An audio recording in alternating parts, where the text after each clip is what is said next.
What is up, everyone, and welcome back to the Apex Wiffle Ball YouTube channel. This is the founder of the Apex Wiffle Ball League, Anthony Parada, and in today's video, we are going to recap the 2024 Wiffle Ball summer season, as well as give out some awards and acknowledge our top players. So, first of all, if you haven't already, go check out our 1v1 Wiffle Ball scrimmages. They were posted last week. 2 very fun games, and it's definitely worth a watch. But anyhow, the 2024 season, as you guys know, we started out with 5 teams. The Busters dropped out after a series, and then after a little while, we kind of had some scheduling conflicts after a few series. We originally planned to then, since the Busters dropped out, we originally planned to go back and play everyone once. The 919 Punishers and the 12-6 Mafia actually got around to doing that.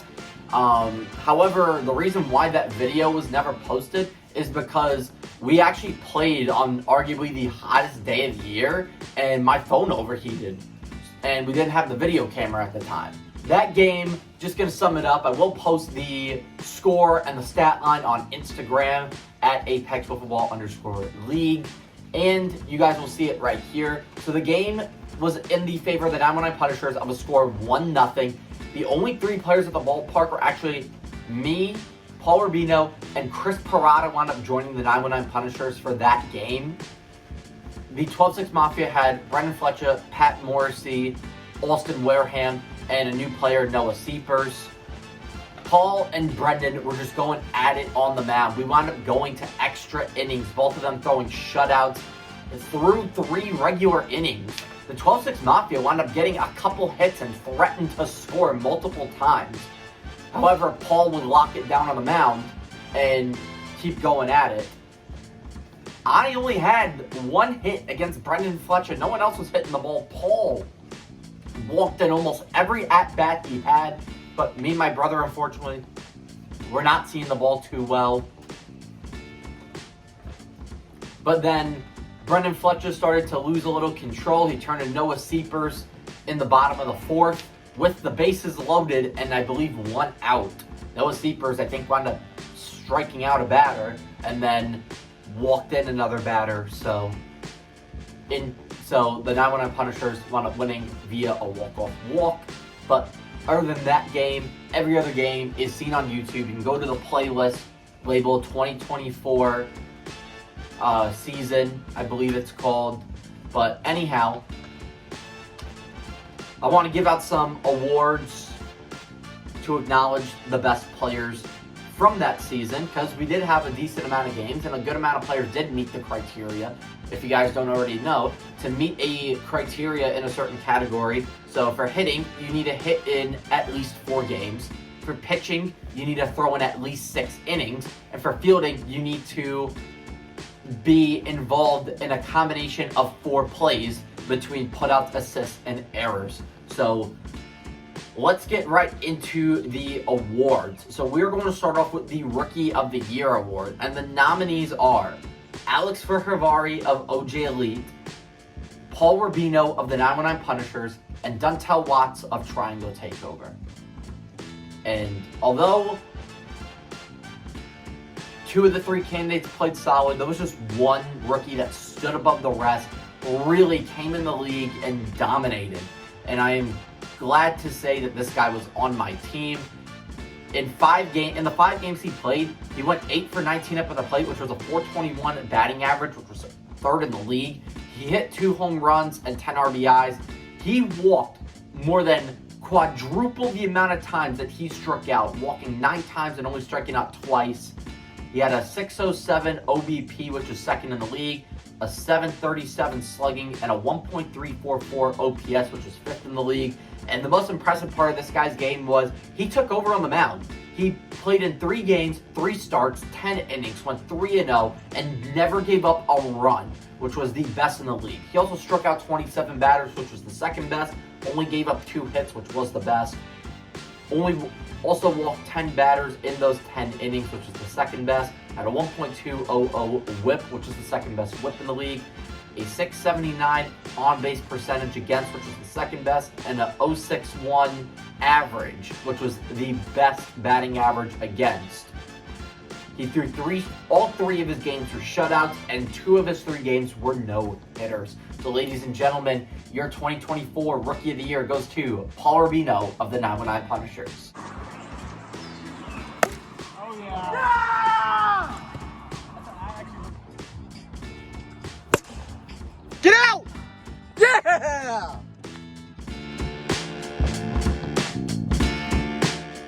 The next award I will be giving out is the Manager of the Year award. And honestly, there are only 2 managers to consider for this award between myself and Cullen Brem. Cullen Brem is going to be our runner-up. And just a big shout out for him taking over, first-time team captain, had a winning record, signed Ben Brockman, and signed Alex Ferhervari, who was a key piece to the team as a rookie, and he also performed himself up at the plate. So, Cullen Brem, congrats on being the runner-up for Manager of the Year. Thank you for your managerial duties during the 2024 season. However, your back-to-back Manager of the Year and only 2-time Manager of the Year will go to myself for the signing of Paul Rubino and making Paul Rubino my ace pitcher, and then just managing the lineups and also being the only undefeated team in the league at a 5-0 record. That is why your 2024 Manager of the Year award will be going to me, Anthony Parada of the 919 Punishers. I'm here with Captain and Commissioner Anthony Parada. Anthony, how are you holding up against those heartbreaking playoff losses the last multiple years, being unable to actually secure a title, but still getting far enough to have hope? How do you feel? Do you think this is the team that's going to win it all? You know, I do think this is the team. Those playoff losses suck, but you know, today and all season, we're going to live by our problem-free philosophy, Hakuna Matata. You know, bad things are going to happen. There's nothing we can do about them. We're going to give up hits. We're going to give up home runs. We're going to walk batters. We're going to make errors in the field. We're going to strike out, but that's okay. It's on to the next. And honestly, what I like about this team is, like I said, we're going to live by Hakuna Matata. There's no worries. So we're not going to point the blame at anyone. So I think we'll show it today, and we'll show it throughout the whole season. The next award was arguably the hardest award to give this year, and it was the Most Improved award, and it was because a lot of people made significant improvements. So we have 3 nominees, but we also have 3 people that I want to shout out for their improvements. So the 3 shout outs will go to Brendan Fletcher for making significant improvements up at the plate.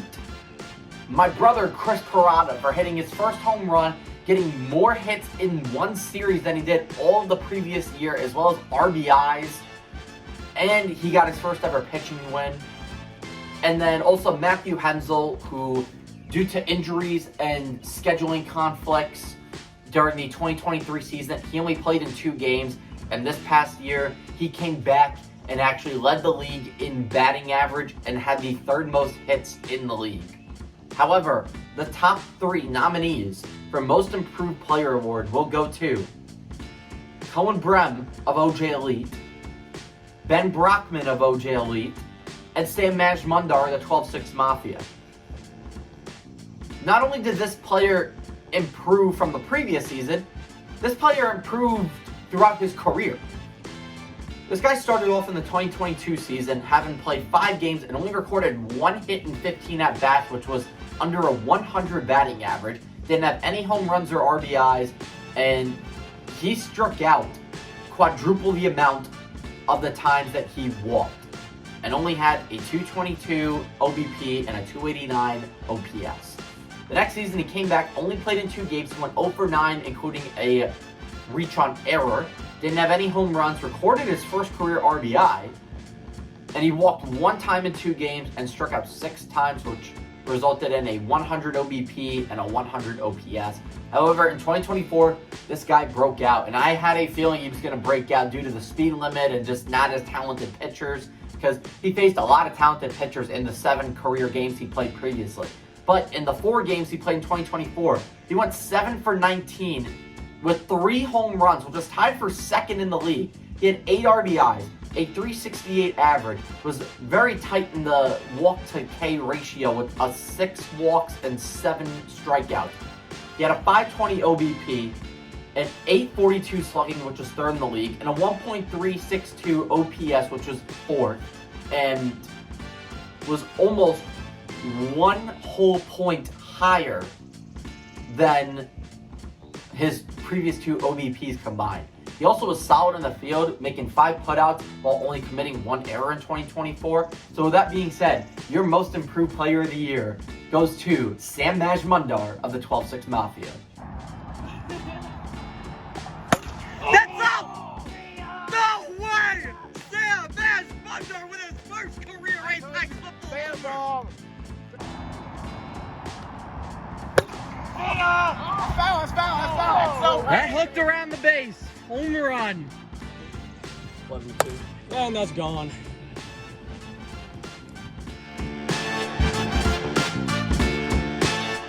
The next award is the Gold Glove Award.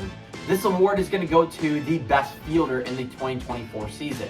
And with that being said, your nominees are Brennan Fletcher of the 12-6 Mafia, last year's Gold Glove Award winner, Sam Majmundar of the 12-6 Mafia, the guy who I just announced as Most Improved Award, and myself, Anthony Parada of the 919 Punishers. This player went a whole season without making any errors, and in 7 games in the field, he made 10 putouts, 2 assists, while committing 0 errors. This guy also made multiple plays that will be going on the top plays of all time, honestly, making an unassisted double play that was lined back at him on the mound, and also making a diving catch at first base, which saved his pitcher's no-hitter. With that being said, your 2024 Gold Glove Award winner will be going to myself, Anthony Parada of the 919 Punishers. AP trying to make it for his shot.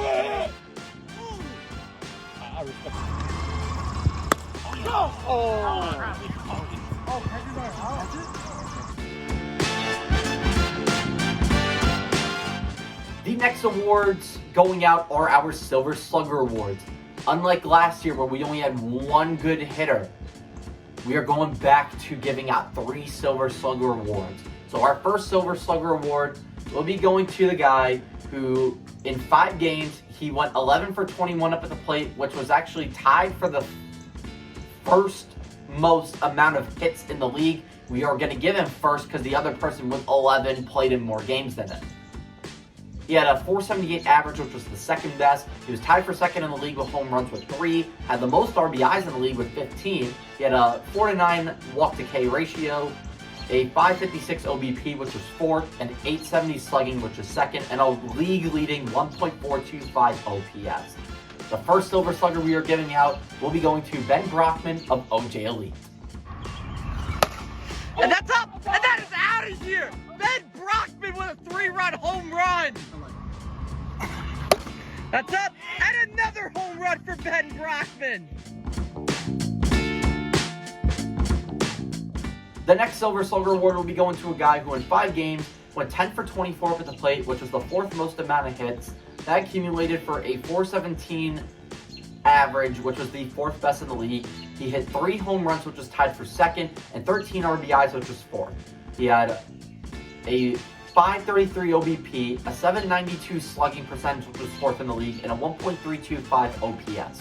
And with this Silver Slugger Award, this hitter will have the most Silver Slugger Awards in Apex Wiffle Ball of all time, and this is his 3rd Silver Slugger Award, previously having winning one in the 2021 and 22 seasons. Your now 3-time Silver Slugger Award winner is going to be myself, Anthony Parada of the 919 Punishers. Oh, AP. Oh, God. Oh my gosh, AP. Oh my gosh. And the final Silver Slugger Award is going to go to a guy who in 7 games played, he went 11 for 28 up at the plate, which was the 2nd most amount of hits in the league, a 393 average, which was the 5th. He had a league-leading 4 home runs. He had 14 RBIs, which was the 3rd most.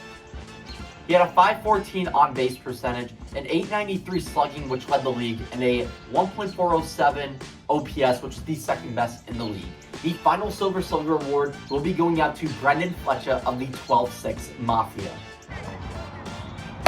Yeah, it's up, and that's out of here!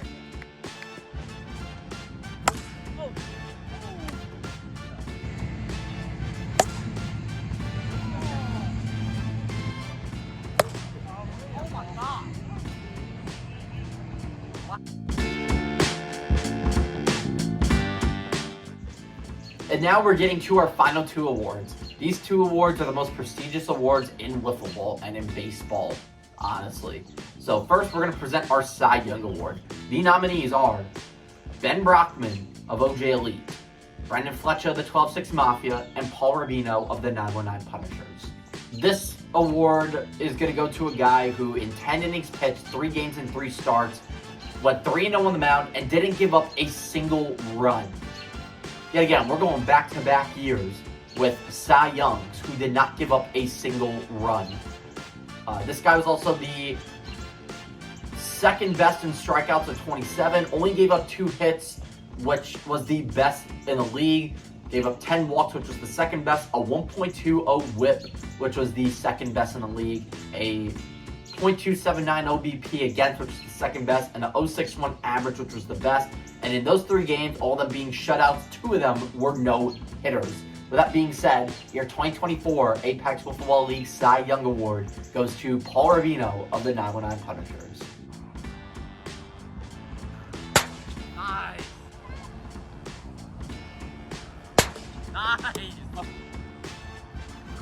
Nice. Yeah. And the final award is going to be the MVP award. It is the same nominees as Cy Young, which were Ben Brockman of OJ Elite, Brendan Fletcher of the 12-6 Mafia, and Paul Rubino of the 919 Punishers. With that being said, the third place award winner for back-to-back years for MVP goes to Brendan Fletcher. Just want to give a big shout out to Brendan Fletcher. He was a very dedicated member of my league, playing in 4 of the 5 seasons, playing in every summer league. And he was a captain for all of them. So, and also his first couple seasons weren't very good. He didn't even make the top 10 list. And now the last 2 seasons have had 2 third-place MVP seasons. He had a Silver Slugger this year and a Gold Glove last year, and Most Improved Player last year as well. So just a big shout-out for all of Brendan Fletcher and his contributions towards the Apex Wiffle Ball League. He is one of the reasons why my league kept going. With that being said, we're down to 2 nominees, and this was tough because both these guys helped out their teams tremendously. But just like I said last year with the Jake Busick, Jack Snipes MVP conversation, how would both teams have been affected without these guys? Without Paul Rubino on the mound, the 919 Punishers were 2-0. However, without Ben Brockman on the mound, OJ Elite were 1-2. So, although Paul had a great season, obviously nothing to be ashamed about. He is going to be the runner-up for our MVP award. So with that being said, your 2024 Apex Wiffle Ball League MVP goes to Ben Brockman of OJ Elite. Oh, off the top pipe for strike 3. Fletch. And that's going to clip the outside pipe. Strike 3. That's going to hit on the riser. Swing and a miss, strike 3. Ben Brockman tosses a no-no. That's up, and that's out of here. A grand slam for Ben Brockman. So now that all the awards are handed out, we are going to go over the top players just to shout them out. Now, usually we do top 10. However, we only had about a dozen players reach the 4 games hitting qualification, and only 5 players reached the 6 innings pitcher qualification. So we are only going to do a top 5 players, and there is going to be an honorable mention at 6. So let's get into it. The honorable mention at 6 is actually going to go to Matthew Hensel. In 4 games played, he went 10 for 20 up at the plate, which was the 3rd best hits in the league. He had a 500 average, which was the most in the league. He had 1 home run, 10 RBIs, walked twice, had a 5th best 545 on base percentage, a 650 slugging, and a 1.195 OPS. Matthew Hensel made significant improvements after only playing in 2 games, and both of them not being good games in 2023 due to missing time because of injuries and schedule conflicts. So it was nice seeing Matthew Hensel ball out in the 4 games that he played in 2024. So with that being said, that's why he is our honorable mention for top 5 players. So now let's get into the top 5. Coming in at number 5, it is Cullen Brem. This is a big reason why I had him in the most improved finalist. He went from not even being on the list to top 5, and that is one of the big reasons why he came back to the league. He was not happy that he didn't make top 10. But anyhow, in the 6 games that he played, he went 9 for 23 up at the plate, having the 5th most amount of hits in the league. 3 home runs, which is tied for 2nd. He had the league lead for a while until Brendan Fletcher hit those 3 home runs in the 1 game against the Triangle Takeover. He had a 391 average, a 7-10 walk to K ratio, a 533 OBP, and the 5th best slugging percentage in the league with a 783 slugging, and he had a 1.316 OPS. Obviously, he had some solid hitting stats, but his hitting stats were not as good as the top 4, and he also didn't pitch. Everyone in the top 4 did pitch. So, but with that being said, being top 5 as a non-pitcher should be something to be very proud about. So shout out to Cullen Brem and his contributions in the 2024 season. Coming in at number 4 for a back-to-back time, it is going to be myself, Anthony Parada. In the 5 games I played, I went 10 for 24 up at the plate, having the 4th most hits in the league. I hit 3 home runs, which were tied for 2nd, 13 RBIs, which was 4th, a 417 average, which was the 4th best. My walk to K ratio kind of hurt me because that also hurt my on-base percentage. I struck out twice as much as I walked, and I only had a 533 OBP. I had a 792 slugging percentage, which was the 4th best, and a 1.325 OPS in the league.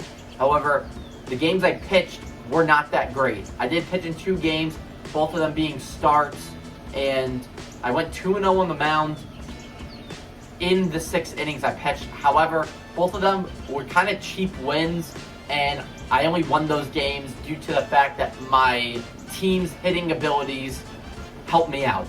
Because in those 6 innings, I gave up 12 earned runs, a 6.0 ERA, 13 strikeouts, which is solid for 6 innings. I gave up the 3rd least amount of hits with 5. However, I walked 18 batters in 6 innings. I mean, that was not good. I had a 3.833 whip, a .561 on-base percentage against, a 217 average against, which was the 3rd best. However, one of the games I threw was actually technically a no-hitter. I just walked a lot of batters.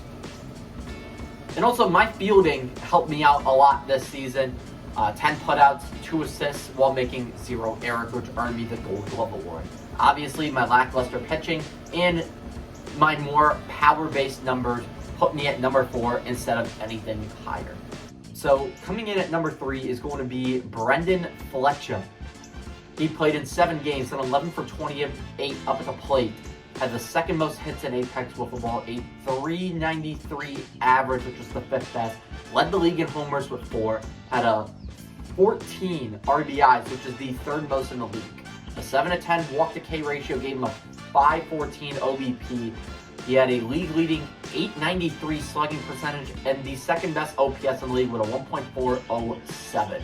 However, kind of just like me, his pitching wasn't the best, which put him lower than the top 2.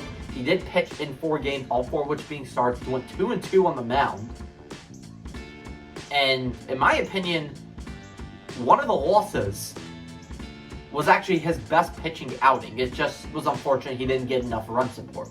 He pitched in 9 1/3 innings and gave up 12 earned runs, which gave him a 3rd best league 7.86 ERA. He had the third most amount of strikeouts with 19. Gave up 11 hits and 19 walks. He had a third best 3.214 WHIP, a 5.08 OBP against, which was the third best. He had a 2.75 average against, and he threw in 2 complete games of the 4 games that he played, none of them being shutouts or no-hitters. And his fielding kind of took a hit. I think I honestly jinxed him because he had the longest streak of no errors going, and he wound up making 3 errors throughout the season while making 4 putouts and 3 assists, so only a 700 fielding percentage. Kind of like with me, the reason why he's not any higher is mainly because of his lack of OBP numbers. He was more of a power hitter last season, and his pitching wasn't as good as it was, and especially compared to the other 2.